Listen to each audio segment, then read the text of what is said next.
Merry Christmas, you filthy animal, and Happy New Year. The Christmas episode of Implicit Bias Radio is on the air, and we're praying that you're having a beautiful Christmas season. There's so much to enjoy during this time. Family, friends, cookies, cakes, treats, spirits, and of course, Christmas movies. There's just so many good movies out there. Miracle on 34th Street, Elf, Christmas Vacation, A Christmas Story, Die Hard, Trading Places, and of course, my personal favorite, Home Alone. There's just something about cheese pizzas and the wet bandits and cartoon violets that says, yes, it's Christmas time. You know, there's actually a profound theological truth hidden in Home Alone. And I'm not kidding here. Seriously, think about it. Kevin McAllister, an 8-year-old boy left completely alone at Christmas, could have panicked. He could have eaten all the ice cream, watched all the R-rated movies, and turned the house into a den of prepubescent debauchery. But no, Kevin McAllister, he planned ahead. He rigged the house with booby traps, outsmarted grown men, and lived like he wasn't just thinking about right now. He was thinking about what comes next, which, if you really think about that, makes him probably a better theologian than most of us. Because the Bible actually keeps telling us, live like eternity is real. That's Colossians 3:2. It says, set your minds on things above, not on earthly things. Or as Kevin would phrase it, this is my house. I have to defend it. The wet bandits, Harry and Marv, they're actually perfect examples of present-minded living. They rob houses right now. They don't think about the consequences like paint cans to the face. They don't consider the future like stepping on nails. They live for the moment, and their moment gets wrecked.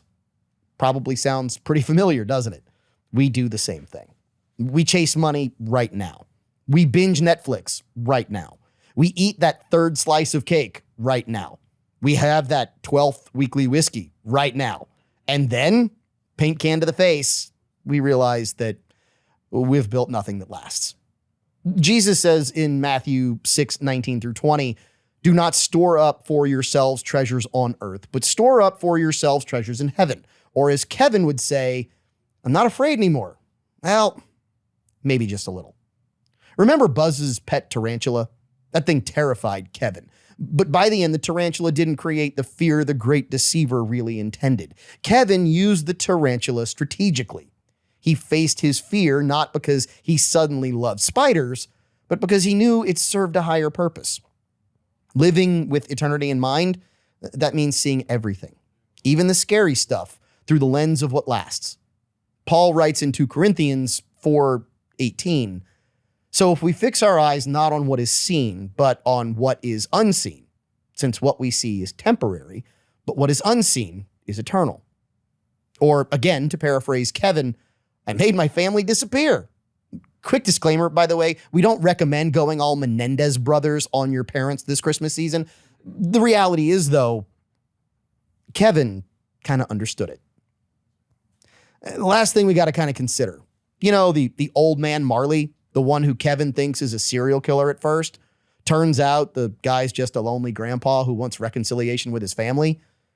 How often do we misjudge eternal things because we're too busy reacting to right now?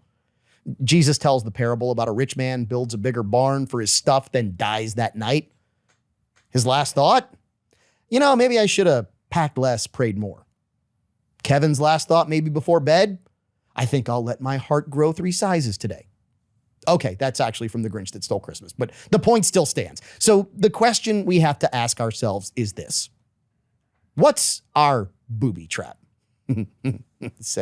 Anyway, Kevin McAllister didn't just survive. He thrived. Why? Because he looked ahead. He didn't let fear, greed, laziness dictate his choices. He lived like tomorrow mattered. We created implicit bias because eternity is real. And unlike for the rest of the McAllister family, there's no return flight for us. So as we digest this holiday meal and these holidays whiskeys and possibly regret that second, third, fourth helping and pour, ask yourself this.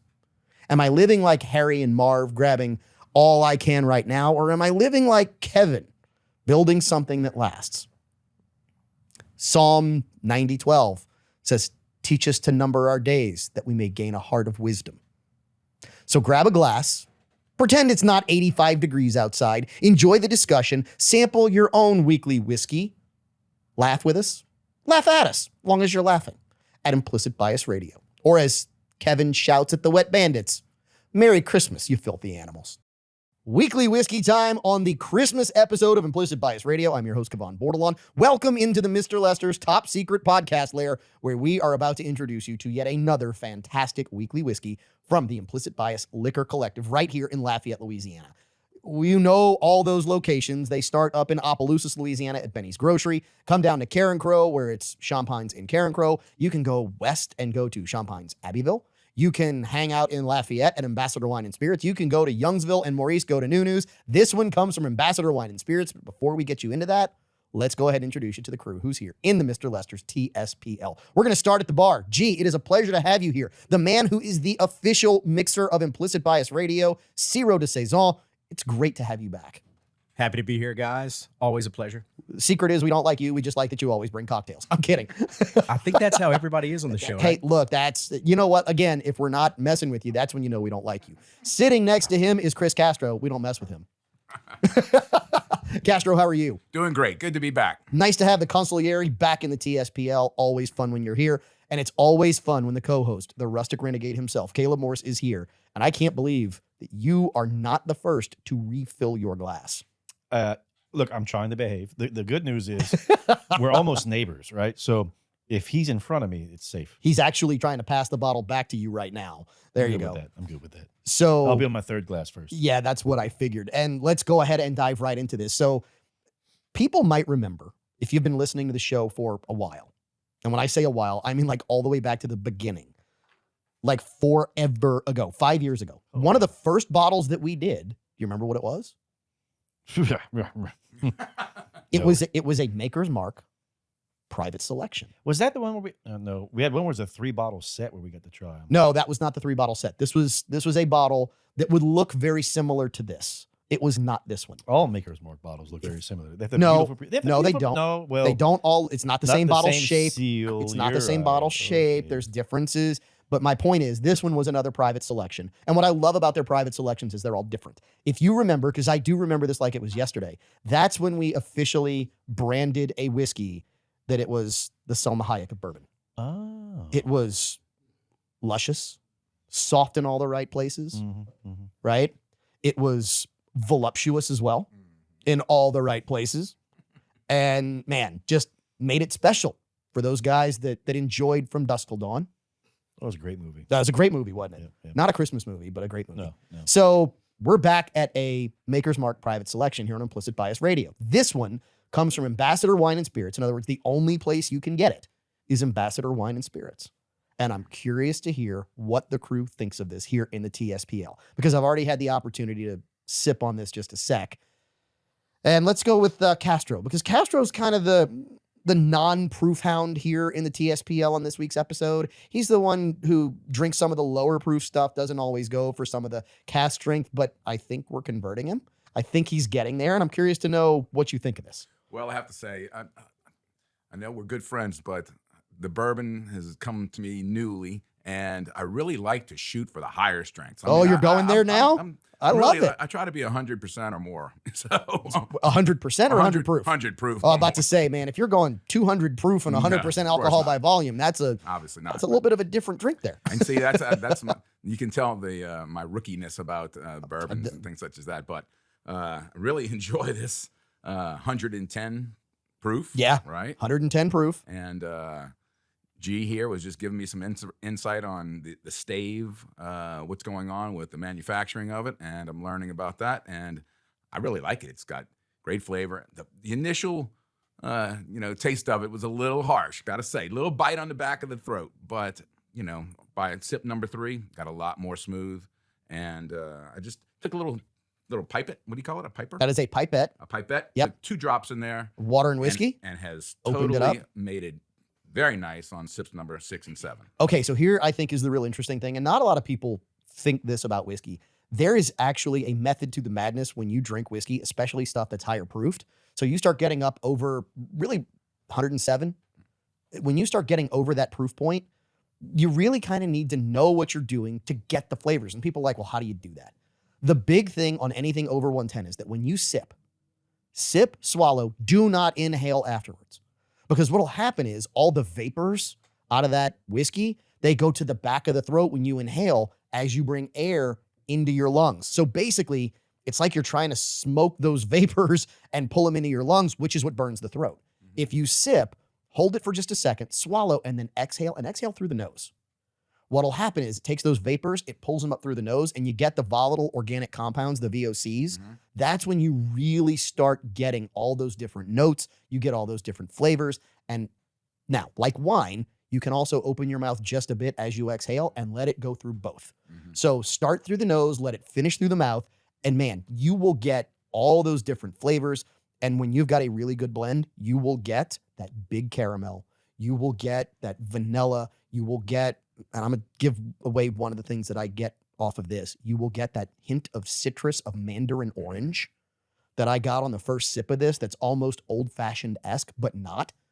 It's the Mr. Coach Klein, like it thinks about faking. It thinks about that orange and then doesn't give it to you, which is really beautiful on this for me.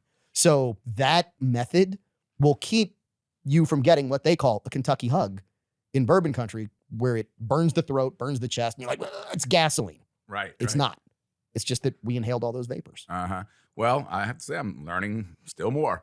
Aren't we all? Because I, thinking with wine, you typically would take a little sip of air, after you take, a sip of the wine to try and, bring out the flavor. Yep. But I guess with bourbon and probably a higher proof, it probably just explodes the Correct. alcohol volume, or at least whatever's going on in the back of your throat and in your nose, and really kind of makes it, a little too hot. Yep, that's exactly what it is. That's where you get those people who are like, man, that's too hot. I can't drink that. It's not that it's too hot. It's that we're maybe sometimes not processing it the right way. Right. And that's why I think maybe on sips, 2, 3, and 4, that I got a little more, I didn't pull that as much as far as the air. And it could be the fact that you're also on now slips like 13, 14, 15 that you really enjoy the flavor that much more. I'm about on 8, but I would say that, I get caramel out of it. I have to say I'm not as sensitive, and sadly, I don't know, maybe at my age, my sense of smell is not quite as good as it used to be, or maybe as you younger fellows. But I get the caramel. It's a good warm feeling. It's not overbearing as you get into, again, the second and third sips and kind of start going down with it. It's nice. It's a beautiful color. Yeah. And I think it's an optimal bourbon for what it is. I I'm agree. sure they make a lot similar, but this is very tasty. No, and so they will make plenty that are similar. You'll never get this one again. And what is the particular title there on that bottle? This is just that it's a 10 stave mix. Yep. Or blend. 10 stave mix. Bourbon on the Bayou. Yep. They called it bourbon on the Bayou, but it just means that it's available only at Ambassador Wine and Spirits. Oh, really? Yep. Okay. Well, the stave thing, and I thought that, if it's only available at Ambassador Wine and Spirits, that's the only time you're ever going to get the bourbon Correct. on the Bayou. Correct. Wow. Absolutely. All right, G, I'm curious as to your take on this one. So, very, very good.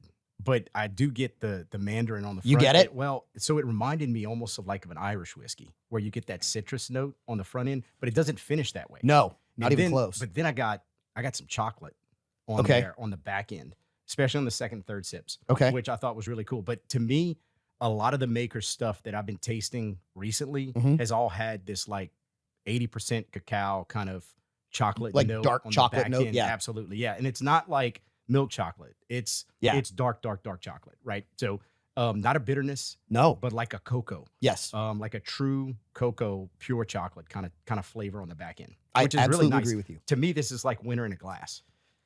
We have always said that when Maker's Mark, especially these private selections, these private blends are done right, they are exquisite, but they are winter bourbons. They are sitting around the campfire. You want to stay warm. It's cold outside, which if you live in Lafayette right now and you're listening to this show, if you live in Southern Louisiana right now, you're listening to the show, you're like, it is not cold right now. But guess what? Turn down the air conditioning in your house, sit in front of your Christmas tree. By the way, a piece of plastic is not a Christmas tree. A Christmas tree is a freaking tree. End of story. Anyway, sit in front of your Christmas tree, smell that beautiful pine off the tree, crank the air down enough that you can have a fire inside your house. Shut the glass on your fireplace. Just let the heat go up and out and sit there and enjoy it. This is just, to me, fantastic for that. Caleb, the nose that knows, what are you getting on this one? So one, I'm a cheat too because my handwriting's horrible. This is the first episode I'm going to try to use AI to transcribe. And we'll see how it goes. That'll be interesting. Yep. So on the nose, I actually get raspberry on the nose.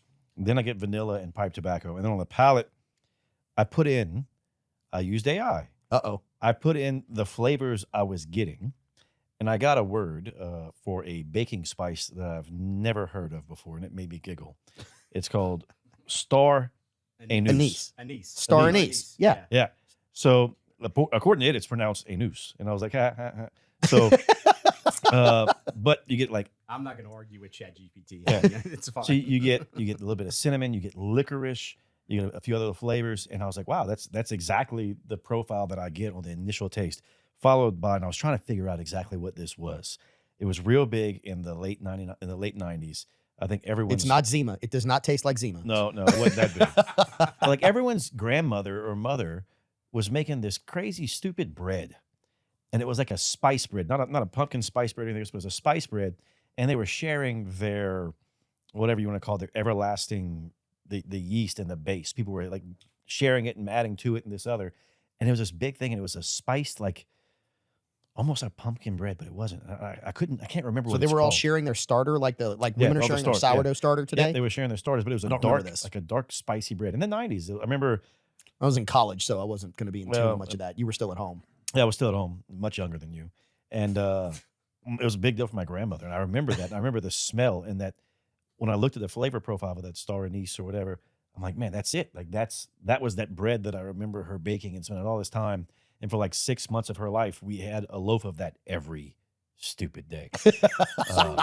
So the seeds that are in like rye bread occasionally, you get that kind of licorice. That licorice. pop. Yes. Pepper kind of It's bit the to it. same. It's the same flavor profile. So when we did the Sazerac cocktail, Correct. I'm about to say, with the there's a Herb Saint star anise. liqueur, Herb Saint that's- is, yeah. it's that same flavor profile. It's just some of it's stronger than others, right? Yeah, I find it very noticeable on this one, especially like out the gate. It's one of the initial flavors you get, but it's not off-putting. See, I don't get licorice on this at all. I don't get that big star anise. Mm. I do get the baking spice heavily. Like this is almost like not a sweet banana nut bread, but almost like a savory banana nut bread. And then at the end of this, I was trying to put it together, and I got it on the second sip. I didn't get it on the third. I'm about to find it on the fourth. I got like a hint of cola on the back. Yeah, I was trying to figure out which one because I don't want to say No, it's like an RC cola. Yeah, let's say Czech or something, you know. Yeah. So- It's a specific, not a heavy cola. To me, it's that RC where the cola is just kind of balanced out right with the sugar. Mm. When you go back to the old school RC colas, like the RC cola and moon pie thing. I do remember that. Yeah. Not y'all don't remember my bread, but I remember that. Well, everybody had RC cola and a moon pie in the day. Yeah. Everybody did. Not everybody had a grandmother who made some bread that apparently showed up every stupid day, which I'm trying to figure out what's the difference between a stupid day and a smart day. Well, a stupid day is like 7 days in a row, and you're like, oh yay, more bread. So someone out there in TV land and everything else is gonna be like, oh, my grandmother did the same thing, and it was because I don't know what it was. What was it? That's my brain, like Okay. trying I've to never heard kickstart that. my brain. You know, that's the sound it makes whenever. Maybe Does it's just me. It probably echoes too, doesn't it? A little bit. Okay, so I want to spend some time rating this. Unless, G, you got something you want to add here? No, I'm all good. Yeah. So I want to rate this on the Morse Whiskey rating code because this, to me, I love this. And these are not easy to find all the time. I've had them before that weren't all that and a bag of chips. But man, Ambassador Wine and Spirits just hits their palates correct. Pretty much like everybody in the Implicit Bias Liquor Collective. I don't think we have anybody who really misses on picks.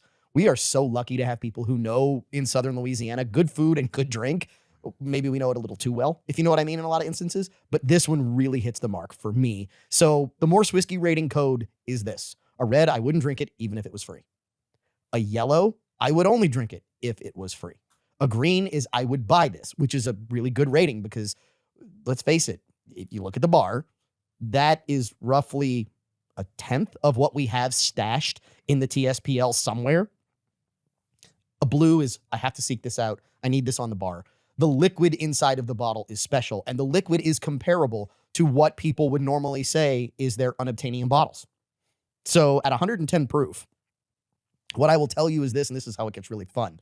I was actually part of a blind tasting yesterday where a high-end bottle was mixed in with some store picks, and lovely that the pallets are so good that the high-end bottle at $200 a bottle came in behind 3 of the total of 5 store picks on almost everybody's pallet. So you're talking $40, $50 bottles superseding the $200 bottle. This one, to me, this liquid supersedes some that I've had at $200, and we'll go down that road in a minute. Let's start with you, G. So where do you rate this on the Morse Whiskey rating code? And what would you pay if you didn't know this was a Maker's Mark, you had the liquid, what would you think this liquid was worth? So definitely a blue. I love this. I would definitely seek this out. I'm gonna go $75. $75. Okay. Chris Castro, you like the higher proof stuff now. You're sticking around 100 proof. Are you around $100 on the price? I'm curious. Or less. I'm thinking that I'd like it as a green, Okay. and I'm gonna say this is about $95 a bottle. $95 a bottle. Caleb Morse. So we have a split blue-green. We could have a split here on the show. We might even have to go to Harley, who's running video production here tonight, because we've got 4 of us. We could end up in a deadlock. Valid point. Or could we? Green. Green. Yep, this is a good solid green to me. I think it's really balanced, good flavor, but it just doesn't quite go over that threshold. Man, I like the way 75 sounds. Too bad somebody already guessed it. Yep. I'm gonna do 70. $70. 70. Okay. So we're going to have to go to Harley in a minute, because to me, this is a blue. This is one of those bottles that, as I was telling some people here in the TSPL before we got started, I had one of those days yesterday, and it happens occasionally, where I think throughout the course of the day, I ended up sampling somewhere around 12 or 13 whiskeys. 12 or 13 bourbons and ryes, to be really specific. By lunch, right? Everything, no, that was not by lunch. But everything from normal store pick Elijah Craig barrel proofs to Tumblin Dice barrel proof or Tumblin Dice cask strength, ryes and bourbons, and all the way up to George T. Stagg, Old Carter, LA4, all in the same day. This would battle with any of the highest ends I've had there. Like, if you put this in the Old Carter bottle, you probably wouldn't know this wasn't Old Carter. That's how good this is, and that to me is why it's a blue. And Old Carter at $200, man, for the what would you pay championship belt chain, and I saw the finger tug, you can stick it. The what would you pay championship belt chain? Somebody ring the bell. This is like The Price is Right. Because it's $75.99. G is all over it. And to me, this is a bargain at $75.99 when you've got bottles that easily, and you got to pick up the chain and wear it, G. The box drop of Lafayette, what would you pay championship belt chain worn by G tonight at $75. When you think of some of those bottles and what people are paying for them, you can have liquid that's comparable to that all day, every day. This hits that mark. We didn't hit the mark because Tug, who's producing audio tonight, was telling me we had 1 minute. We're probably over that. He'll live. We'll all live to see a Merry Christmas right after this break on Implicit Bias Radio. Merry Christmas and Happy New Year, you filthy animals out there in the world of Implicit Bias Radio. Thanks for joining us from the Mr. Lester's top secret podcast lair. This is Implicit Bias Radio. We've got co-host Caleb Morse here in the TSPL at the bar. We've got G of Zero de Saison at the bar, as well as the consigliere Chris Castro on the show this week. And, you know, I got to tell you, Christmas is a time where we should all come together. Christmas is a time where we should all look at each other and think about goodwill to our fellow men. Unless you work in the news media, like the old school mass media, you don't hate those people enough. I mean, the story that we are about to dive into, really, it bothers me. It makes forgiveness difficult for me. So I'm going to give you the background on this, and then we'll talk about this here in the TSPL. The background on the story is this. So some Epstein files get released. And there are not just one. It's not like it was just one person who did this. There were multiples. There were lawmakers. There were people with the word journalist in their profile on X doing this. CNBC. And I want to read specifically exactly what CNBC did, because the inference here is just terrible. CNBC posts a picture of our current president, and there are 6 obvious young women in the picture. And this is what CNBC does. This is their headline. Trump says, quote, "No big deal after Jeffrey Epstein photos showing him released." And they have a picture with our current president and these 6 women, and the 6 women have their faces blacked out. Some people went as far as to say on social media, here's proof of Trump with pictures of, quote, Epstein victims. What more do you need? Now, it didn't take a rocket surgeon to think for a second and a half and go, I wonder if these are actually underaged women. And sure enough, in the first response, they have the photo unredacted. Caleb? Well, and that's the thing is like, this is somewhat, it's not even slinging mud. It's slinging, I can't say the word on the radio. And look, It's slinging feces. I wanted to say so much more. Well, Yeah, how let's say that how delicate about term. so let's use a Renee term. Shout out to Renee Girard. Large voluminous Bovine. amounts Of of bovine excrement. Yeah, Yes. yeah. And like it pisses me off because look, I get that there are people that don't like Trump or like Trump and vice versa, and you shouldn't follow anyone blindly. You shouldn't. If they're victims and he has committed a crime, to jail. Oh yeah, Done. Yeah, that like if you're guilty, regardless of whatever it is. You know, if he participated in this stuff, look, he should face the full weight of the law, just Agreed. like anyone else should. Agreed. No one is above the law.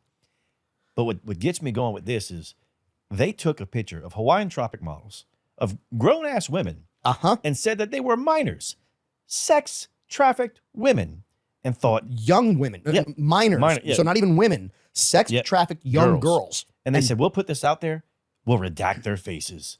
And these people are too stupid to know the difference. So this is the problem with the files that have come out. And this is really interesting because people said, oh, one of the things that's going to happen is that some things have maybe been planted in the files to make it look as if he's guilty of something. This is one thing we all know. If he was actually guilty of something in the files, they've been trying to get this man for a decade. Oh, here'd be their chance right now. You know, They would have pulled this out This is their 7 smoking years gun ago. in the beginning. They'd have been like, oh, that's it. Crucify him. And they would have put it all out front, right? They would have put it out there. What bothers me is this, and this is going to take us into another story in this segment.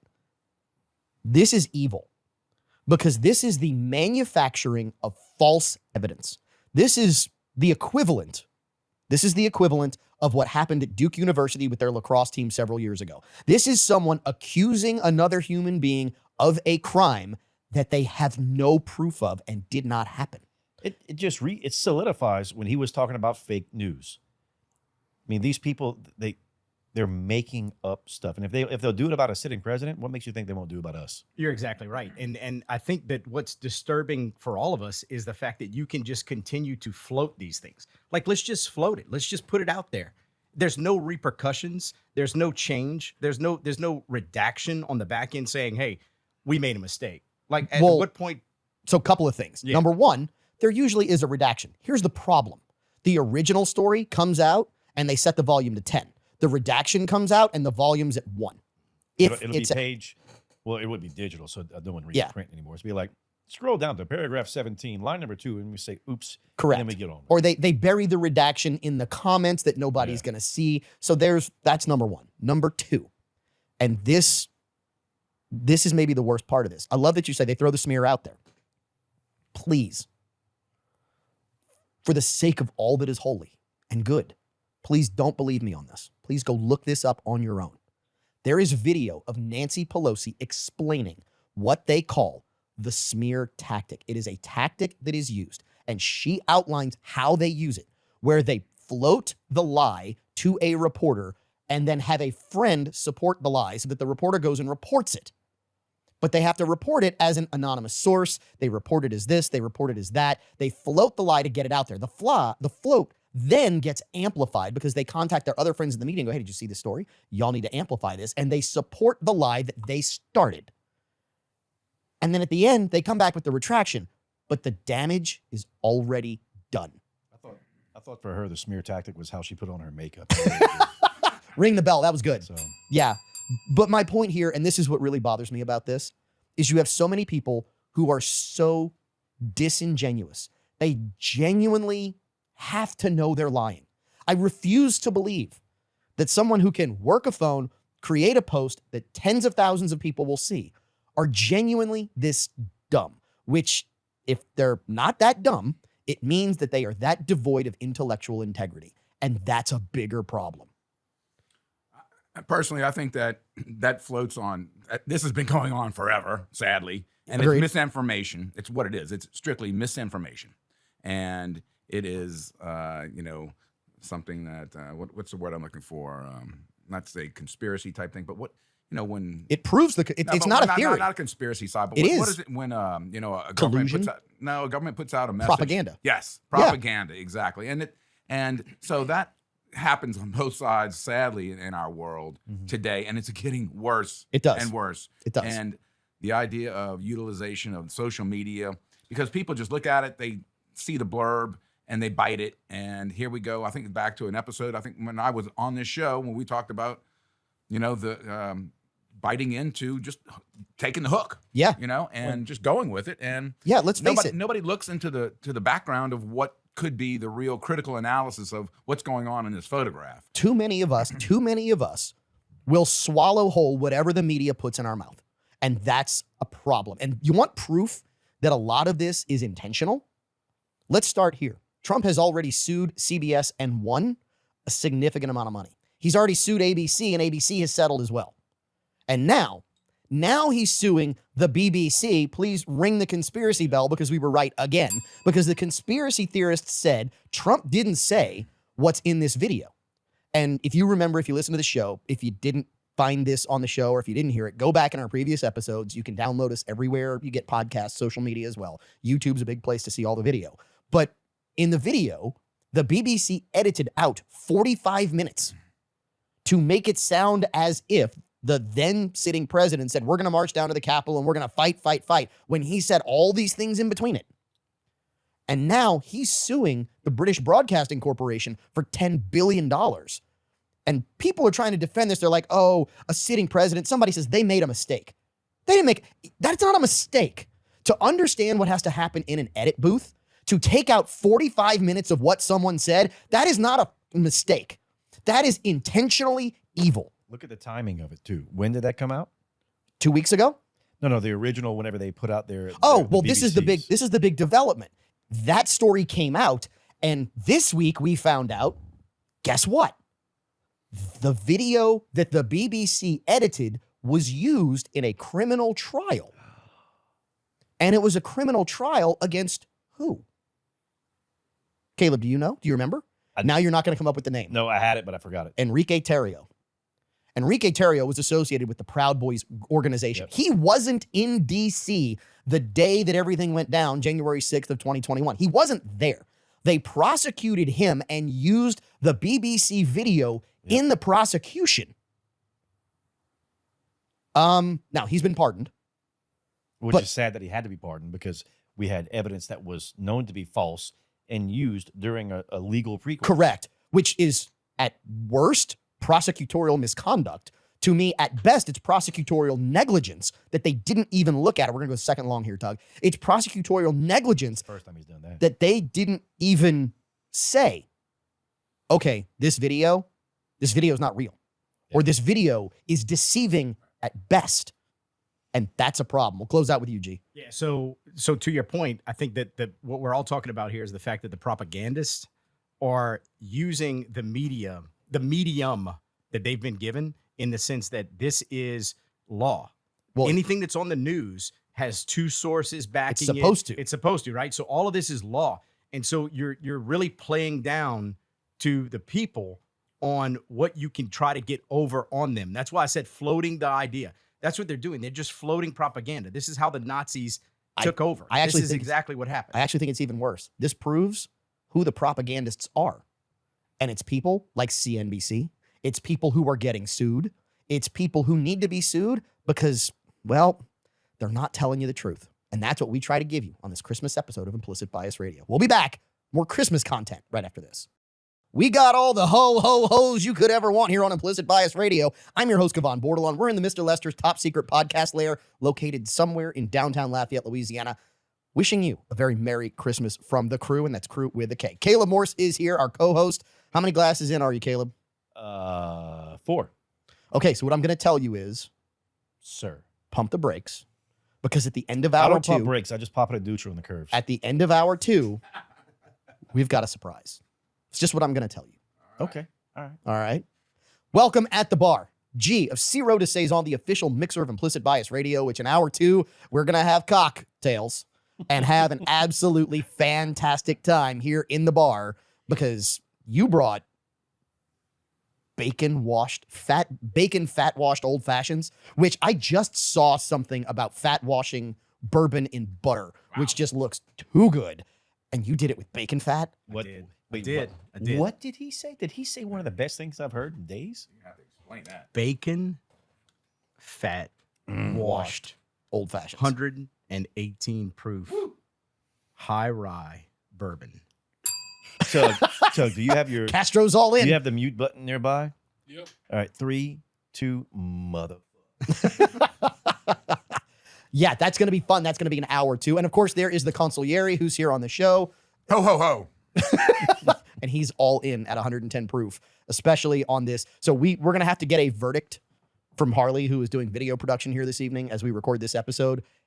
What's his rating on this Maker's Mark from Ambassador Wine and Spirits, Barrel Select, Private Selection? He's gonna go with the green. He says. Oh, a green. A green. I'm disappointed in him, because this is one that I have to have on my bar. I have to have appreciate it on his my honesty. bar. That I you am for being not being completely swayed. honest.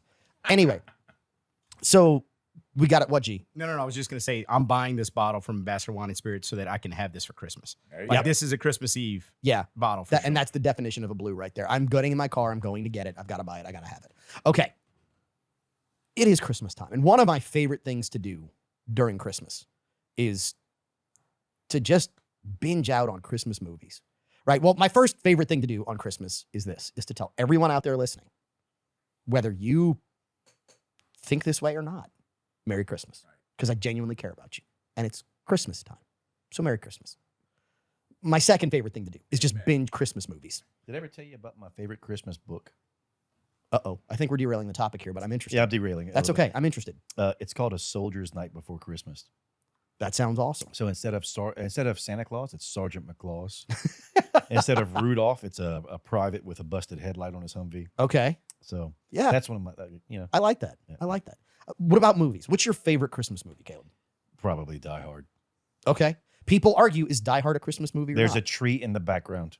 They're at They're there there for the Christmas party. Christmas party. Agreed. I agree. What makes a Christmas movie with nothing else but the timing that it comes out and the timing that it's set? Okay. G, what about you? What do you think? I agree totally. I think that it's the whole premise of the movie at Nakatomi Plaza is built around this Christmas party that the dude flew across the country to attend. It's a Yes. Christmas movie. I agree totally. Oh, this with the water and whiskey in it? Oh, now we're Oh, now we're game planning. Come on, man. You know what would be a close second? Lighten it up. a close second Christmas movies? Yeah. Okay, what? Have you seen the red one? With Big Red One? No, red Oh, one, not big red one. The I armored didn't unit. see it, but yeah, red I know one what where you're like talking the about. rocks in it or whatever. No.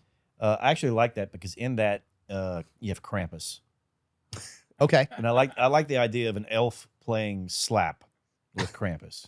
Okay. It's worth watching. Leave it to Caleb to come up with that one. Or Yeah, we asked for your favorite, not all right, Christmas all right, movies you're so intending on watching. Die Hard and then Fat Man. Yep, that's right. Okay. Die Hard and then Fat Die Hard, Man. then Fat Man. G, what about you? It's a Wonderful Life. My get it. kids Oh, and that's a great I, movie. Yeah. my kids and I watch it. We would decorate the tree every year, and then we would watch It's a Wonderful Life. And to expose that movie Yes. to 5, 6, 7-year-olds, like my kids still talk about it to this day Yeah. because it's just such a movie about the Christmas spirit. It's wholesome. And it is that movie. It's that type of movie that if you're in a bad place at Christmas, right? And look, Christmas sometimes is not easy for people. Yeah. If you're in a bad place at Christmas, go watch that movie. Yeah. Go watch that movie and you'll come out of it and be like, I get it. Okay. I get it. I understand it. And yes, it is one of those classic Christmas movies. that you just can't not watch at Christmas time. And for the young folk out there, yes, it's in black and white, but you can Yep. probably find a colored version. No, it's better. in black No, and it's white. better in black and white. All right, Castro, what about you? I like Scrooge. Yes. The original one with Okay. Bill Murray. No, No, well, that's Scrooge, duh. Oh, what- oh. Sorry, older fella, the bald-headed man, goes back to That helps. Chris Castro? the original, the original Scrooge. I really like that one. Okay. Oh, you talking about the actual one that was a transference from the play?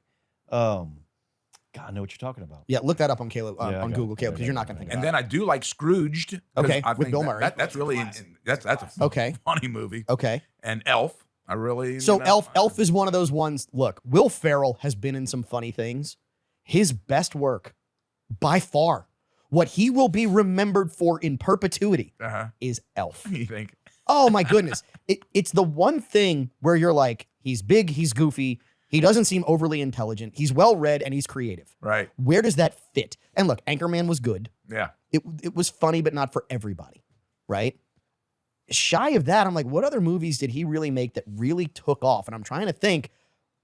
The only one that everybody loves is Elf. Right. Elf is one of those Christmas movies that in 70 years, people are still going to be like, oh, Elf is awesome. I watch it 5 times during the holidays because it's that good of a Christmas movie. Right. It just is. We put it on all the time. Whatever it's on, we just flip to it. Just whatever Yeah. we're doing, wrapping presents or washing dishes or whatever, it's just running. It's Okay. the Scrooge from 1970, right? Yeah. Albert Finley. That's not who he was thinking of. No, I'm trying to remember. I'm looking at the images and I'm like, who is it? Okay. No, that's not it. So Christmas movies. Home Alone to me they're great Christmas movies. It's Christmas spirit. It's slapstick, stupid comedy, Right. which I love. Like I said, cartoon violence brought to life is one of the funniest things that we have abandoned, and it's terrible. We need to go back to it. The Three Stooges. We need to go back to the Three Stooges. We need to go back to Joe Pesci, grabbing a door handle that's 9,000 degrees. We need to go back to Pesci sticking his on fire head, now this was Home Alone 2, into a toilet of kerosene, which, by the way, kerosene would never explode like that. Kerosene would just light his head on fire. He wouldn't be able to put it out. It goes down to, that's not cologne, that's kerosene. Why would anybody soak a rope in kerosene? Those were hysterical moments. And I mean, look, for those who don't know, those guys would have been dead about 6 times over had they taken the Right. legitimate falls that they took in that movie. Yeah. So that's one that we always watch over and over and over. And I laugh every single time. A Christmas Story is just such a classic. Ralphie, the Red Ryder BB gun. Yep. I mean, everybody knows the lines. The lamp from A Christmas Yeah. Story. Putting its tongue on a pole. Then there's another big one, which is Double dog dare you. Christmas Vacation might have been the only family-friendly vacation that was as funny as the first Vacation. Because the first Vacation was hysterical, but you can't let the whole family watch that. Yeah. Christmas Vacation, everybody pulls so many lines. It is so woven into pop culture. You serious, Clark? Right. Right? I mean, even down to Aunt Bethany. Is this your same house clock? I mean, those lines from Aunt Cousin Bethany. Eddie. Cousin Eddie. Yeah, get yourself something real nice. I mean, everybody remembers so many lines from that movie. That is funny. The one that is the low-key favorite, Trading Places. What? Trading Places. Oh, That it is a Christmas movie. It is. That is because remember, What? Dan Aykroyd dresses up as Santa Claus Right. when he's Put it down all and flat out. And yeah, it's a Christmas movie. And Trading Places, one of the all-time great comedies. Oh, that is such a good movie. That's too. like Even the that's a top 10. I was in all-time Vietnam. It's a snow comedy. globe. I was in Yeah. Vietnam. I was Agent Orange. yeah. No, you weren't, right? Yeah, I mean, It's the quarter blood technique. yeah. You do that quarter blood, fall straight out of man. You're looking for Billy Ray Valentine in cell block 5 on the 3rd floor, right? Just such a great movie. It's a classic. And, even down to just the end of the movie, right? Where, they're pulling them out and they're like, $1 on the bet. We bet we could get rich and put you out of business doing it. $1. Right. And the crazy part is, what I really love about that movie, not only was it Christmas themed, not only was it hysterical, it was actually exposing back in the 70s, well, the 80s, what trading was doing on Wall Street and the commodities markets Right. that people didn't know was it was short selling. Yeah. It helped us understand short selling, what was happening, and essentially a lot of what's going on in the stock market today. So if you watch the movie, you want to get the economic lesson of what short selling is. That's essentially what Billy Ray and what was Dan Aykroyd's character's name? Hold on. Louis. Yeah. Whatever he and Louis were doing, they sold frozen concentrated orange juice at an incredibly high price that they didn't have. And then they bought enough to cover what they sold at a really low price. Christmas movies are worth all of it. We're going to wrap up hour 1. In hour 2, cocktails. I throw it out there. It was a Christmas Carol with You got to get it in when we got 1 minute. We got to go to break. Hold it. George C. Scott. Congratulations. Cheers on Implicit Bias Radio. Hour 2 will, trust me, be more fun.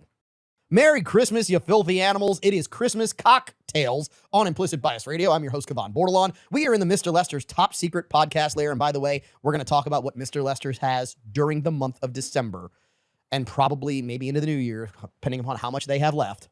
Yeah, Caleb, our guest host, Caleb Morris, you seem excited. I'm sorry. Thank you for muting his mic through that because in the words, what movie was that? I'll think of it later. But thank you.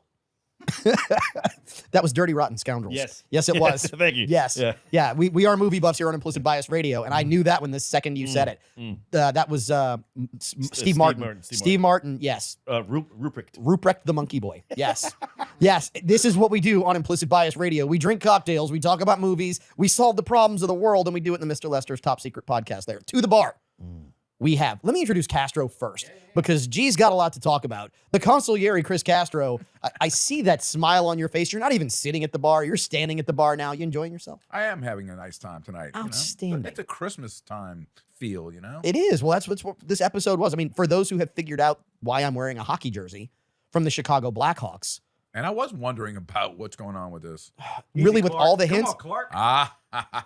If you look at the back, it says Griswold across the back. This was the jersey Clark Griswold wore, not the jersey he wore in the movie, but it's a replica. But yeah, it's my tribute. It's my homage to Christmas movies on the show. Right. Well done. So, Chris, thanks for joining us. We're glad you're having a good time. Seems like you're enjoying that old fashioned, which brings us to the official mixer of Implicit Bias Radio, G. Brasso of Sirop de Saison. Tell us, because I can smell it. All right. Tell us what this is, So let me tell you where this came from. So for Thanksgiving, I went on a cruise. And the night before the cruise, we stayed in Miami in Coral Gables. And I was not like, so on the menu it said Maker's Mark, butter washed, old fashioned. And I'm like, all right, I'm not wild about the Maker's Mark. So I talked to the bartender. He's like, no, you should try it. I was like, okay, let's do it. I had 5. Well, when you're a cocktail snob, and that's what you do, which doesn't make you a bad cocktail snob. It just means you're in that constant search for the right cocktail. So you and I have talked about this. I am always in search for the perfect old fashioned. Obviously, I make syrup. I think we have the best syrup on the market, but I agree. Each to each his own, you know. But what I will say is I still order old fashions at every single place I go to just to see how good it is, how bad it is, where it is on the spectrum, right? Sometimes you do it just to be disappointed. I understand. Yeah, 8 out of 10 times normally is the going rate. Yeah. Right. If So it's definitely not the Mendoza line. All the restaurants are batting under 200. If you're at 8 out of 10, I'm shocked because I'm at about 9 out of 10 that I am really thoroughly disappointed. Absolutely. Yeah. Yes. Yeah. So, this was so 2 things about this. We're going to get a little bougie in this. That's fine. So this old fashioned that I had at the Lowe's Hotel in Coral Gables was a butter fat washed bourbon.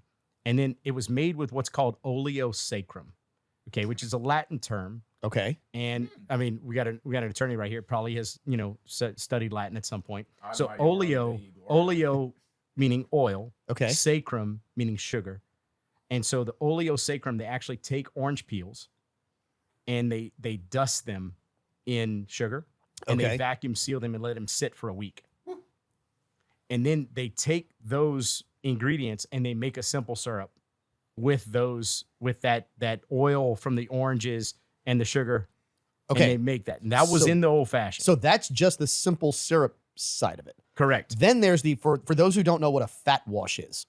Think about rendering fat. So you take a fat solid, you make it a liquid. So, for instance, I made bacon this morning at the house, As and you then should every and day. then I took the bacon fat, Poured bourbon into it. I poured the fat Into the bourbon. into a mason jar, Okay. and then I poured the bourbon on top of it, and then I shook it. Yeah. Okay, for about I don't know, maybe 30 seconds, and then I put it in the freezer.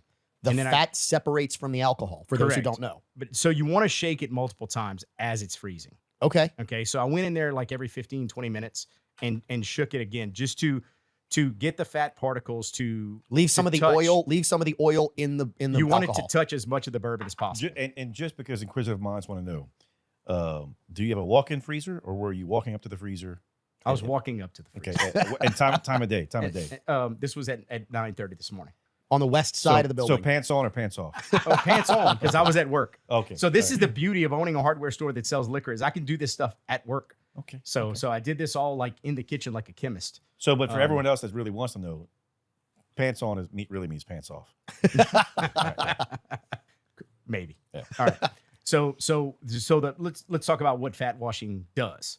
All right. So the cool thing about fat washing is the bourbon binds to the flavors in the fat, but not the fat itself. Okay, because of the solubility of the fat. So it's the volatile organic compounds in anything that carries the flavor. So in a bourbon, you have the alcohol, and then you've got the volatile organic compounds that carry the flavors. So essentially what you're telling me is you get a solution that emulsifies the volatile organic compounds in the bacon fat so that it mixes with the bourbon and then separates for you to be able to pour the bourbon out and leave the fat in the jar, correct? That's exactly right. Interesting. I couldn't have said it better myself.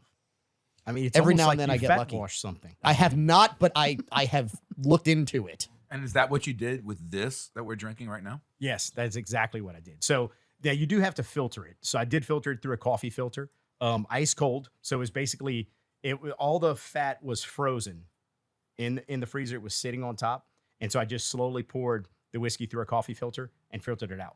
Wait, and so then I made an old fashioned just like I normally would. And so when I look at this little glass of bourbon, I see small, Yeah, you got a little fat. You got a little small fat.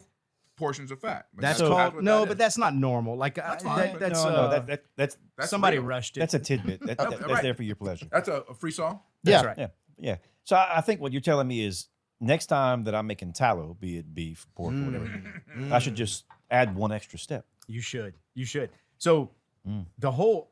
All right. Let's just talk about. We talked about a little bit about how it's made. What are you getting off of this? Oh my Oh, god! so first of all, nose hump it. And what do you get? What does it smell like? First and foremost, you don't buy cheap bacon. I do not. Yeah, this is not the $3.99 on sale. No, bacon. this is This is like thick cut. maple smoked or something similar. Mhm. Because you got Applewood. yep. I get a little bit of sweet. I get the salt. Oh my God, is this delicious? The only way I can describe this is when you nose hump this old fashioned, it smells like someone is frying bacon in your glass. Like, dude, I want to pour this on my But it body and doesn't let my wife taste lick like it off. No, That's no. what's so cool, no. right? Wait, what's that, Caleb? I want to pour this on my body and let my wife lick it off. Like, this is an I'm experience dis- for both of us. I'm disappointed that I missed that the first time. I'm disappointed that I missed that comment the first time. I think it should be the reverse. Yeah, well. Look, this. So yeah, so you put your nose in the glass and it smells like somebody's frying bacon. And like Caleb said, it is thick cut. We're talking about the stuff that comes out of the case in the meat counter, Yeah. not the like you That's said, the $3.99 apple thin smoke? sliced. Applewood. That's Yeah, Applewood. yeah, I would have Applewood. sworn that was maple. I really would. Oh yeah, yeah. 'Cause But I the- think it's the vanilla. It's probably the It's vanilla and the and the handle. syrup Yeah. that you're getting. Yeah. Then you get the sweet, you get the bourbon. Now you're saying that this is coming in at 110 proof, So this was 117 proof. Now I'm sure it's proof down a little Right. bit with the fat, but and then the water from the ice cube. correct. But 117 proof in the bottle. You would never No. think that this cocktail drinks at Well, 117. let's ask Chris. So what do you think? What do you think this is proofed at? Well, if you didn't know there was 117, does it taste like 117? No, it doesn't. I mean, it's very nice. It's smooth. It definitely has a meat flavor. I will tell you, Right, and right. a meat odor to it. I But, think you're gonna get some of that that umami yes. kind of saltiness, right? Agreed. The savoriness of it. You're gonna get that from the bacon, no matter what. Yeah. But like the brown butter one that I had in Miami, that's a different flavor profile. But I think you could use, like on tequila, you could fat wash some tequila with coconut oil, And I think you could totally do the same thing and make a cocktail. Like I think that would be an ultimate. Now, So my With the did you- Zero de Claire. And Oh, make a yeah. margarita with that. Did you pre-filter the bacon grease and the fat and everything else? Yeah, there was no So you no ran it pieces Yeah, of so you ran it anything, through the filter probably 2 times. Yeah, two or just three times. a micro screen Yeah, mesh yeah. filter. Yeah. This is crazy. So for those who don't know, we do record this show. We are not a live radio show. 4 people sipping whiskey, solving the problems of the world with live mics. Not a good idea. Anyway, And it worked well for about 3 shows. yeah, for about 3 shows. But my point is, so we record at night. And you're listening to this, more than likely, if you're listening on terrestrial radio, you are listening in the morning. So There's guess what? still- We are not drinking in the morning. But that means that we finish at about 8:30, 9 o'clock at night. And my poor wife just like, I know she cleaned the kitchen and went through all that stuff because she cooked for the family and all this. And you have got me thinking I'm going home and I'm taking that thing of Kerrygold butter and I'm melting a stick of Kerrygold butter and I know which bottle of whiskey I'm gonna do and I like it's an all-nighter to fat wash, and I'm talking 125 proof. So start out with an ounce or so, no more than 2 ounces per fifth of whiskey. 1 ounce of fat per fifth. That's it. Yeah, no more than 2 ounces. Try that at first and see how it comes out. That's interesting because I I'm think thinking. so. I went light on this because I felt like with the bacon, It is. I get a and with the lot of bacon. salt. Yeah. the with salt would be you're gonna overpowering. get that. But I think with butter, it's softer, right? Mhm. So you 4 could go sticks. unsalted, you could go pound. salted, right? Solid pound. Yeah. And like the beauty of this is like every good Cajun, you should have a glass, a cup, or something, little metal clasp jar next to your stove of bacon grease already. Oh, Like if you If you don't, Okay. I'm questioning if your you don't, manhood. yeah, So you live ready? north of here. you ready for me to brag on the wife? The wife found an antique bacon grease saver. So it is a container that actually has the solid filter on top. So you pour your liquid bacon grease through the really? top. The liquid seeps through the bottom and it keeps all the grit at the top. You take that, you clean it off, and then you pour more, and it just sits on the counter. Yep. And man, eggs and anything else, just a teaspoon and thunk in the pan. Yep. And But- I remember, and that shows like how you care, right? Yeah. That's the care that a Cajun has for the food, because we have bacon grease, we have the tallow that I make, and we got butter. Like that's what you need next to your stove. And if you have that, you can make this. Amen. And that, I mean, if you want a really special old fashioned, and look, this is not, understand how this works. We did not have a business relationship to say Sirop de Saison is going to be the official mixer of Implicit Bias Radio first. The only simple syrups that get used in my house are Sirop de Saison. And the bitters are fantastic as well. The Amer de Saison is outstanding. So the whole point of it is, you want the best old fashioned, and I've turned people onto this. There are people in Illinois who will order from you and ship it up there because they cannot make an old fashioned up there without it. You start mixing this together. You want to make a special holiday cocktail, as the Mandalorian would say, this is the way. This is the way. I do want to ask how much. So you're the Sirop de Saison man. So with this recipe, tell us how So you this, make it. all right. So our bottle has a recipe on the side, and Yeah. it's made for the everyday person. Yeah, all right? not us. Probably not the guys on this That's show. for me, absolutely. So For I me, got burned. 100%. I got burned the first time I ever came on this show. Not didn't burned, get but I burned. mean, but I felt like it wasn't a good representation of what I like to serve as an old fashioned. So I go 1/3 of an ounce to 2 ounces of bourbon. Our recipe on the side of the bottle says 1/2 ounce. So if you want a sweet traditional old fashioned, Yep. go 1/2 ounce. If you wanted a little bit more bourbon forward, use something above 100 proof and 1/3 of an ounce. And that's what I've made for you. So what this has is this is 1/3 of an ounce to 2 ounces of bourbon. We like the Well. spirit forward in my house. We go 1/4 ounce Mhm. to 2 ounces of something over 115. Yeah. Yeah, and see, Right. I do 3 ounces of high proof, and about A cap full. half an ounce or so of your Sirop. But there's the point. And then I use the clear or the Claire for margaritas and everything else. Yeah. See, I use the Claire for Sazeracs, and we had that discussion. We because did. No, Initially- And I margarita agree you'll with ever you. have. Like I'm gonna have to declare. to check Alex on that. Alex is a brown guy on the Sazerac. I really like the Claire because I think the floral notes in the citrus It notes. pops with the citrus. It really does. It adds a whole All different right. flavor. So you ready? Yeah. Because you proposed this. We're big in the house on cocktails, and we love holiday cocktails. Nothing says to me New Orleans holiday like a bourbon milk punch. Yeah. And we did a bourbon milk punch, and we were using Sirop de Claire. And then I was like, there's something missing. It doesn't have the depth of flavor. And then we did the Saison. Sirop de Saison, Yeah. and it's fantastic. Because What? of the Is vanilla. bourbon milk punch a drinking game? No, it's a Oh. drink. I've never had this.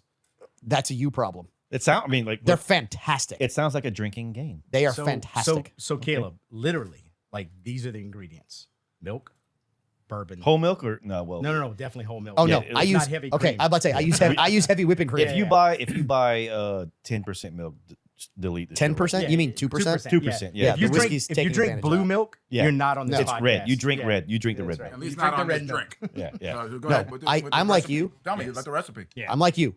Heavy whipping cream, Yeah. Uh-huh. bourbon, Yep. vanilla. Well, you don't need the vanilla because that's in, So that's I in still the saison. I still like a little extra vanilla, Okay. right? Nutmeg. Now, there are some bitters out there that do heavy baking spice. Chilled. You use Oh, chilled. so look, you put it No, into a you mixer can shake it and Or you shake can- it to get yeah. it to foam. Yeah. You want foam in the glass, and then pour it in, Oh. strain it into a chilled So glass. this is like a You guys, Christmas- I'm learning something new. This is a Christmas Eve Yeah, finished. yeah. So my mom's a so, Screw you, Christmas Eve. she's This an is ama- Christmas morning. She's in. Like she's I've in- got kids. Oh yeah, you could do that Yeah. too. So Christmas she's an Eve, Christmas amaretto. night, Christmas Day. My Yeah. mom's an amaretto freeze. So like every Okay. Christmas Eve, we do amaretto freezes, and then I do a bourbon milk punch for me because I'm not an amaretto guy. But bourbon milk punch with the milk, the bourbon, the vanilla. Just all you got to do is the saison, half an ounce, 2 ounces of bourbon, 2 ounces of heavy cream, Okay. and shake that over ice in a cocktail shaker. Mm-hmm. Done deal. All right, we have to take a break. Okay. And we hope that you are out there and you are taking notes and you are getting ready to have cocktails with your family for the holidays, because this is what Implicit Bias Radio is all about. When we come back, the very special holiday whiskey at Mr. Lester Steakhouse at Cypress Bayou Casino. And of course, we're going to solve the problems of the world. I guess we're about, 4 weekly whiskeys in at a time right now? Why not? Cheers. Merry Christmas from Implicit Bias Radio. Welcome back to the Mr. Lester's Top Secret Podcast Lair. I'm Kevon Bordelon. Your co-host Caleb Morse is here. You still, you're nursing that bacon I fat am. washed old fashioned. Well, it's because I don't have the bottle next to He's me. not nursing. He's enjoying it.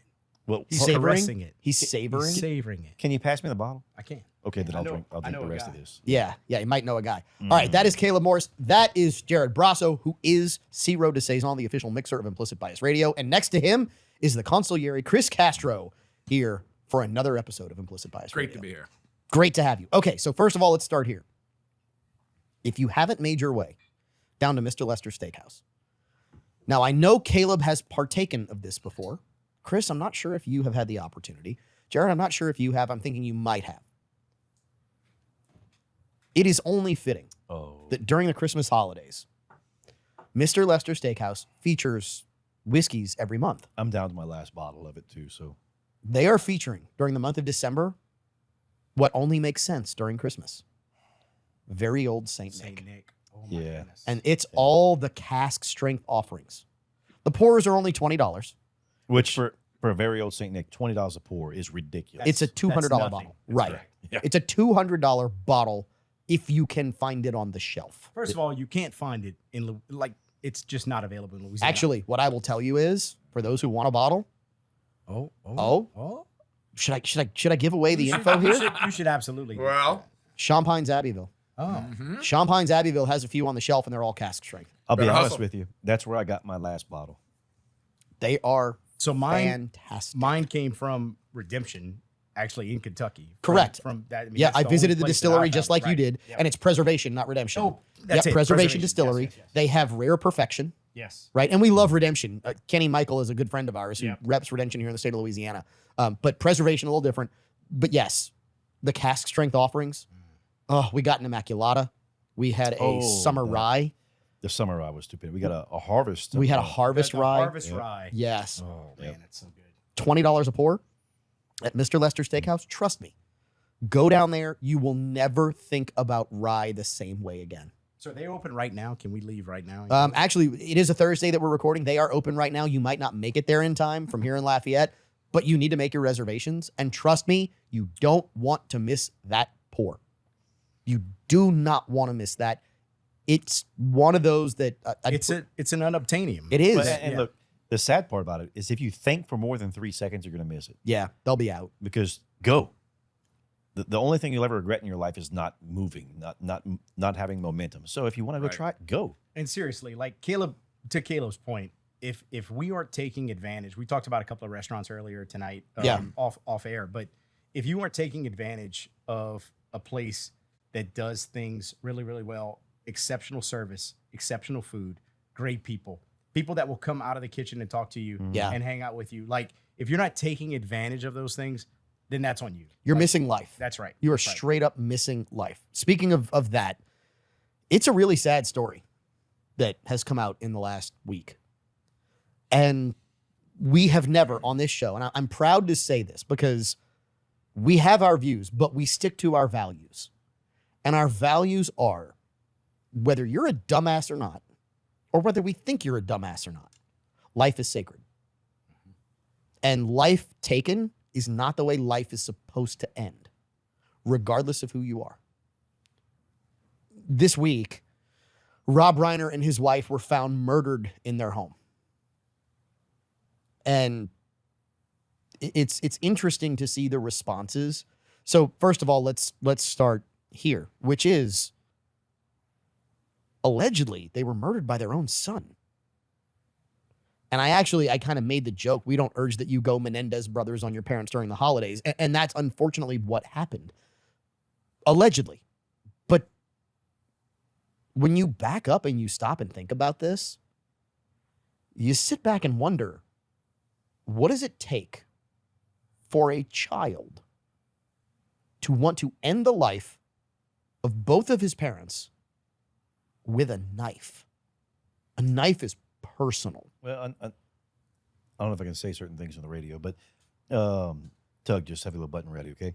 So the difficulty when it comes to a knife, when you take a life, not only is a knife personal, a knife tends to be someone who has severe sexual problems because it's about the emotion, the physical feeling, the draining of the life source itself. You get to engage in the entire process.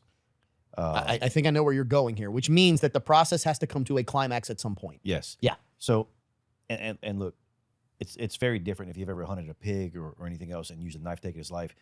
Most individuals can't do it. So here we have an individual who supposedly took both his parents' lives with a knife, one and then the other. So the level of depravity and mental illness that we're talking about. Ring the bell here because that's an important point. Like this is somebody who needed help long, long ago. And we as parents all love our children. But when we look at the biblical principles of how you raise your child, how you love your child, at some point you have to say, get behind me, Satan. And this person has to get the help that they need, regardless of what it does to them as the individual. You have to get them the help they need. This, I think, is a big premise that we have to approach on the show. And when we talk about love on this show, we typically use St. Thomas Aquinas' definition, to will the good of other for the sake of other, which means at some point you may do something or will something for that person that does not make them emotionally happy, but it is for their best interest.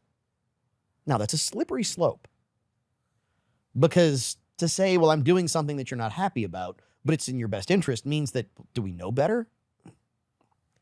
The point here, though, is this, is that, the reports are coming out that apparently there was a party at someone's house where their son got into a verbal argument with his parents, and it was overt, like it was in public in front of everybody, and it was obvious, and statements were made that people were afraid because of where this young man is. But the reality is this young man had never been cared for, apparently. And I say apparently because I'd love to say we know.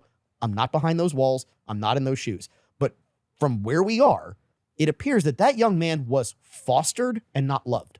And there's a big difference. Because fostered is giving in to, when Caleb said the mental illness, fostered was giving into the mental illness. and telling the mental illness, yes, this is okay, this is fine, this is good. And that was the path to hell. Those good intentions were the path to hell, apparently. And that's what it seems like from the outside. Well, and from what I gather, he'd been to multiple drug or alcohol abuse clinics or homes, and his dad had supported him throughout the entire process, his mother as well. But I don't know if a line was ever drawn. And therein lies my point. Yeah, because he went back to it. He reverted this behavior, and not it was encouraged, but it wasn't discouraged. Well, and at some point, it may have been encouraged. And look, from what we know about Hollywood, which I've never Correct. been there, I mean, that's probably the norm. And we as a Christian and loving parent, you have to say, I love you, but this is not acceptable. You have to be a parent, not a friend. And there's a huge difference. Well, you can't totally Old Testament it with the fact of spare the rod, spoil the child. Like, Agreed. There's a happy medium between that, right? But I agree with you totally that at some point there needed to be a come to Jesus. So let me say this, and I'll utilize the families that I know and have dealt with and have lived in. The rod is not the primary solution, but discipline is different from abuse. Absolutely. So at times, the rod might be the answer. It's not the answer 99% of the time. 99% of the time, the answer is not that. But you have to be willing to go there. Mm-hmm. And if they know you're willing to go there, 99% of the time, not 90, 80-20 rule, 80-20, children learn a line of where they need to be and how they need to be. And that ends up fostering a very different home. We need to take a break. We got to cut out. We're going to come back. The penultimate segment is next, Tug. Yep. Holy, this show has flown by. I mean, I know that in breaks we've taken a little extra time. I wouldn't say so. Oh, don't lie. You're being kind. We're No, rolling. you're being nice. You're not being kind. You're not telling the truth here. We'll be back. More Implicit Bias Radio right after this. Merry Christmas on this week's episode of Implicit Bias Radio. I'm your host, Kevon Bordelon. We have a great crew here in the Mr. Lester's top secret podcast lair assembled just for you. To my left, he is the Rustic Renegade. He is our co-host, Caleb Morse. Are you still on that bacon fat washed old fashioned from Zero to Saison? First and foremost, I've topped off twice. Secondly, Oh, okay. There we go. Secondly, I'm as assembled as a Lincoln log can be. Right on. I'm not going down that road because Lincoln Logs remind me of something, and it's not something that goes out the front. Anyway, let's go to the bar. I don't know how that segue works. That is G. Brasso. He is Zero to Saison. And, you know, I had this beautiful display, and Castro has been doing everything he can to play Vanna White with Zero, and he's picked it up. And, yeah, that's the consigliere, Chris Castro. I think he's a beautiful Vanna. He's- He really is. I'm nowhere near as hot as she is. Well, we're aware of that. Please don't put that there. That is a recipe for disaster. Go ahead. Trepidatious. Maybe one day. There you go. Put it right. Trepidatious is the word I would use for that. Twist just a little bit counterclockwise. There you Nope, on both of them now. Counterclockwise. There we go. Yeah, nope, counterclockwise on the Claire. Keep going, keep going, keep going, keep going, keep going, keep going, and we're good. All right. It's the You're good so stuff. kinky. So this is a story that has brought me great pleasure this holiday season. Speaking of choking. One hand fun, two hands attempted murder. Anyway, That's right. I love how you that's remember that. that's a Caleb thing. That's why I had to say it. Okay, so no, this story has really brought me great pleasure during the holidays. Do y'all know the name, or do you know the bar called Sports Drinks? Don't know sports drinks. I'm a bit familiar. Not overly, but a bit. Okay, so you may not know sports drinks. Do you know what the term FAFO means? 100%. Yes, I use it daily. Let's just say that sports drinks FA'd and FO'd. Okay, so here's the story. Please go dig into this. This is tons of fun. So everybody knows that ICE is in New Orleans right now. And I don't mean like it's cold and you've got ice on the streets. I mean like immigration and customs enforcement is in New Orleans. By the way, somebody from Implicit Bias Radio actually made Fox News because of it. And it was actually kind of funny. Yes, we made national Fox News being in New Orleans when ICE was walking by. That would be you. That would be me. Anyway, That's only because you were wearing a tutu, by the way. correct. But I did have the right scarf and pea coat with the tutu. Anyway, Yeah. so ICE is in New Orleans. Well, apparently, the people at Sports Drinks and the owner allegedly has a history of this, decided to try and heckle law enforcement who was coming in thinking they were ICE. But it wasn't ICE.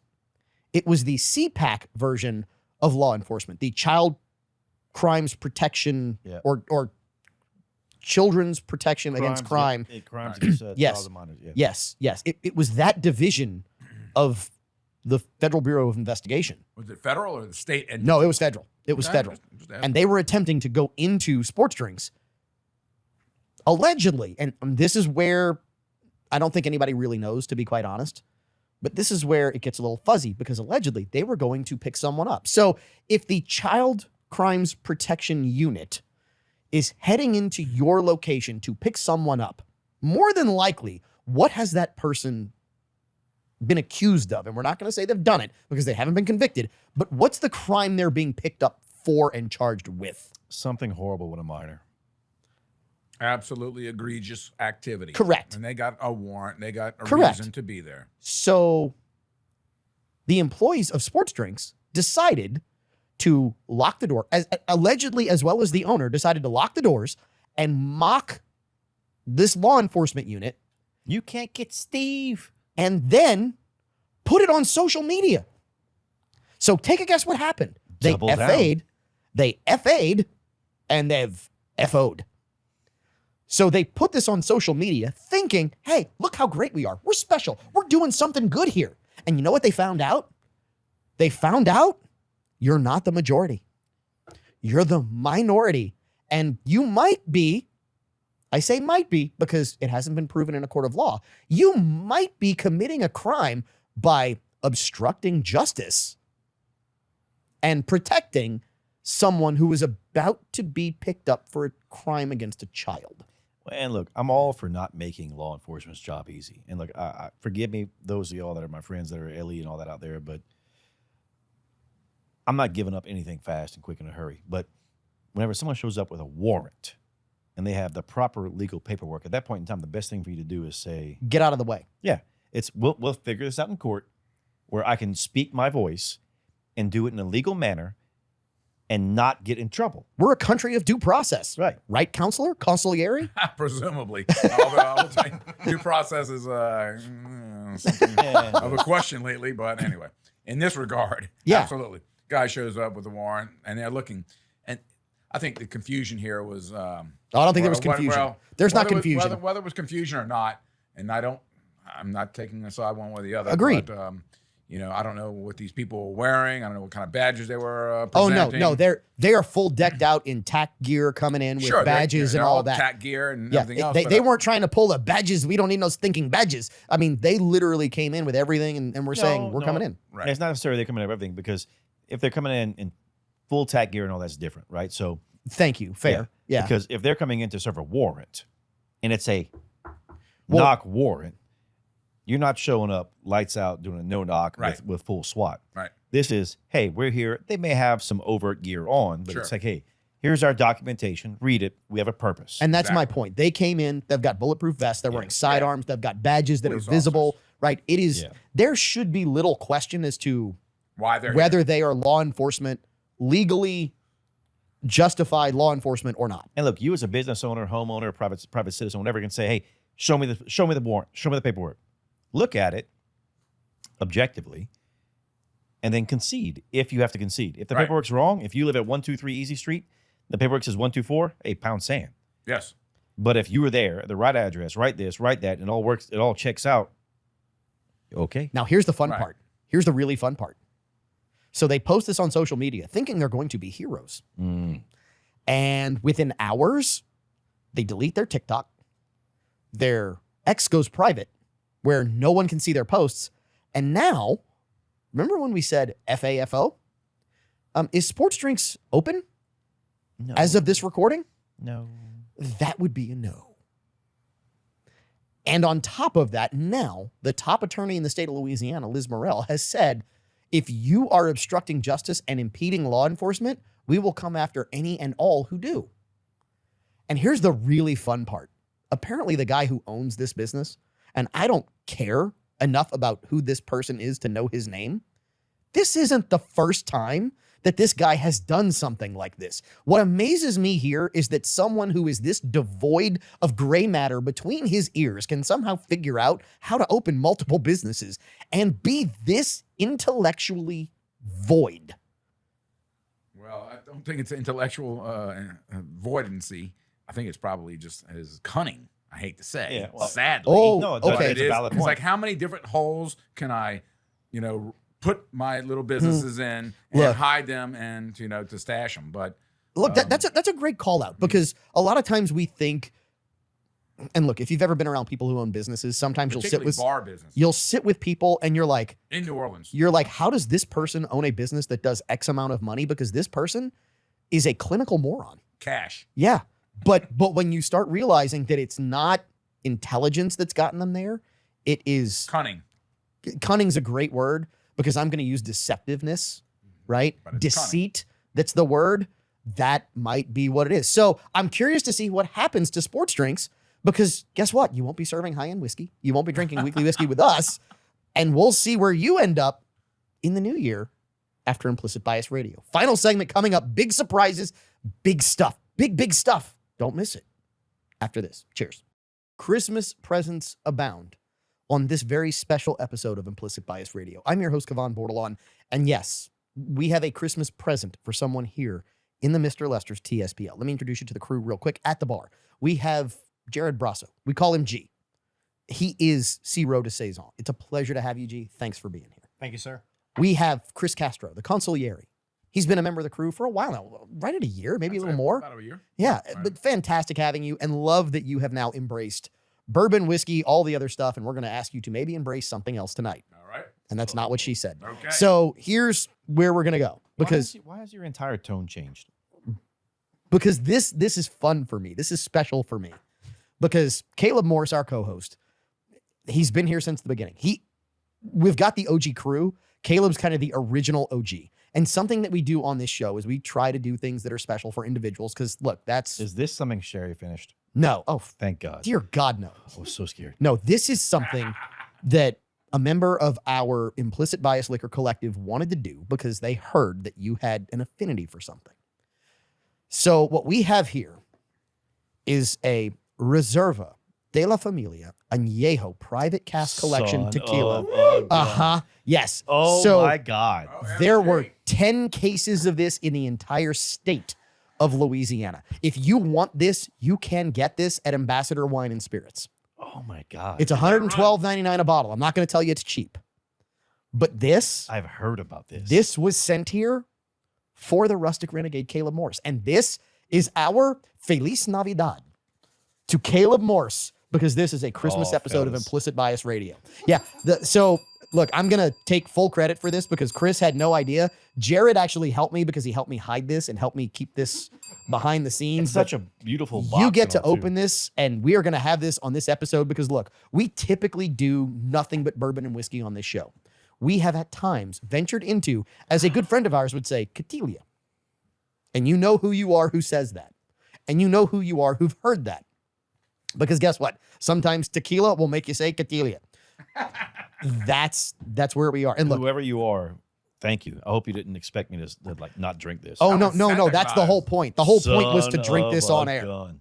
Santa Claus, Oh my God. man with the hair on his jaws. Yes. That's how it's supposed to smell. Okay, so we're going to Climbing down the street, the trees on his we're feet. going to pass this around in a second. Oh, I'll take because- the Nick. An añejo tequila, if you've never had a really good añejo tequila, it's something extraordinary. I got into tequila a little bit years ago, because we actually went to Mexico and we were down in Cabo San Lucas. We were between Cabo San Lucas and Todos Santos. Todos Santos is the town where Hotel California and the Tequila Sunrise Bar actually exist. And we hit a little tequileria between those two towns. We brought home a bottle of extra añejo tequila, El Albor, which was fantastic. So I'm really curious to see where this is going to be. And I don't know what Castro's doing over there. Oh, he's actually rinsing that glass out over there. And So- look, I've had the pleasure of having a ton of great tequilas, because if I'm not drinking bourbon or rye, tequila just puts me in a great mood. Yeah, baby. It's just it's so pure when it's done right. You have agave water, yeast. And That's that's it. And a good añejo, and you age it. Oh my God, it's all the world of difference. Okay. So, Caleb, you've gotten a nose hump this a little while Chris is over there taking his time, and I don't have a pour yet. That's fine. Oh, it's coming. It's sweet. It like on the nose, you get the sweet, you get the oak. Oh man, the woodiness of it. It's on the nose. It's different.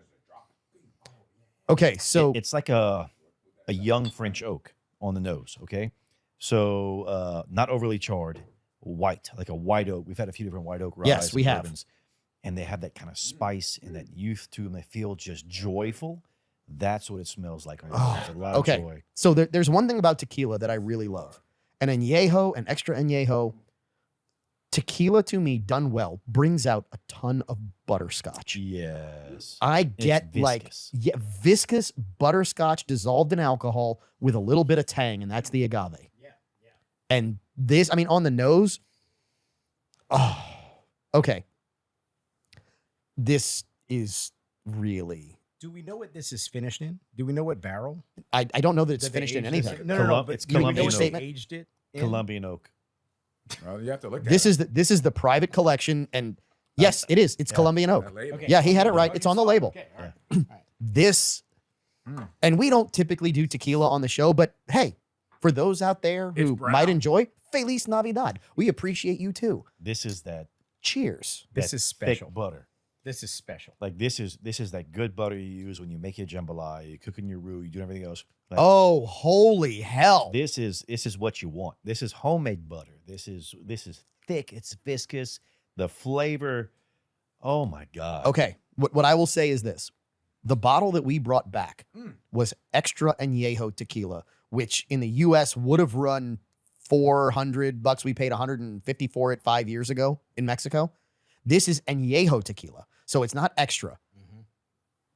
Oh my goodness. This is as close to that It's $400 bottle in the US so clean. that I've ever had. It is clean. Clean is the word that was on my mind. It is butterscotch. It is soft. It is voluptuous. This is beautiful. What is this? Velvet? It is velvety. It is all of those things and more, and so good. So to quote our first hour, this is Selma Hayek in a glass. Oh, this, yeah. Yeah. This, and look, I don't think I've ever said this about a whiskey or a spirit we've had on this show. This is sexy in a glass. You ever heard It the just is. Well, I don't know if Caleb's sexy in a glass, but it's good for him. Oh, have you ever heard the Spanish version of Hotel California? No. Oh, I need to send this to y'all. That's what I hear this in the entire time in my head. Casa de Cielo.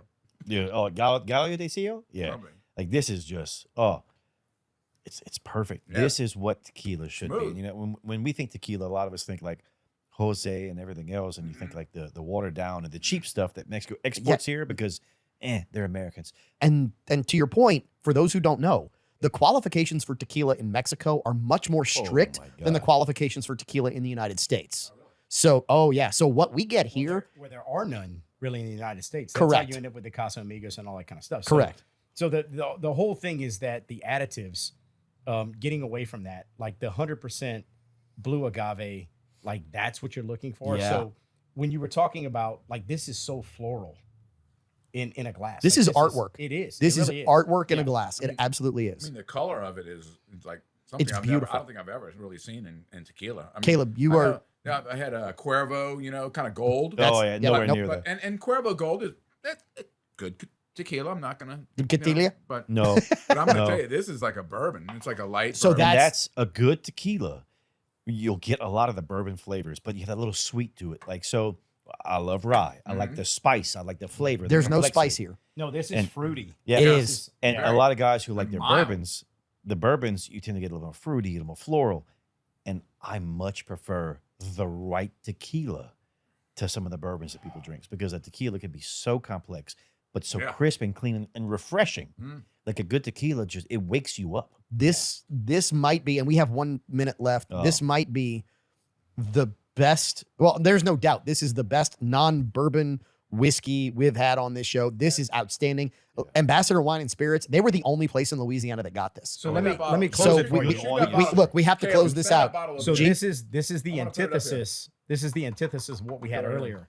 This Correct. is summer Yes, in a glass. it As is. opposed to winter in a glass. It is. Cheers. Implicit Bias Radio wishing you a Merry Christmas, you filthy animal, and a Happy New Year. Next week, we are going to have a best of episode. Tons of fun. Find the best whiskeys of 2025. And we will see you in 2026 on Implicit Bias Radio. Merry Christmas. Cheers. Merry Christmas. God bless.